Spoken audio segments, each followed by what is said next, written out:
À ce climat d'insécurité grandissant, le gouvernement essaye de trouver les mots justes, tente aussi de mettre en place des actions concrètes pour que la nation fasse bloc face à ces attaques terroristes.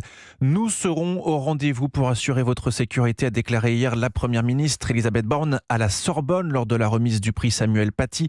Gabriel Attal également a fait des annonces. Il s'agit de savoir comment les profs très marqués par les événements de vendredi vont être accueillis demain, lundi. Alors qu'est-ce qui est prévu, Louise Salé? Eh bien, dans les collèges et lycées, ils auront un temps d'échange entre collègues entre 8h et 10h. Les élèves n'arriveront qu'après. Un moment de partage pour trouver les mots à prononcer ensuite en classe.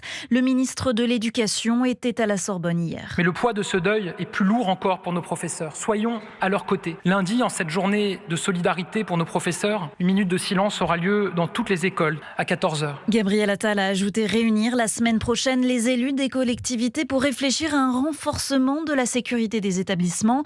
Mais ce n'est pas la peur qui gagnera les profs, assure Nathalie. Elle enseigne l'histoire géo à Agen et elle était présente avec sa classe, lauréate du prix Samuel Paty. Je me refuse à avoir peur parce que si je me dis que j'ai peur, ça veut dire qu'ils ont gagné. C'est pour ça qu'il faut absolument être là. C'est pour ça qu'il faut absolument continuer à défendre notre métier. C'est absolument indispensable. Une chanson, enfin, a clos la cérémonie.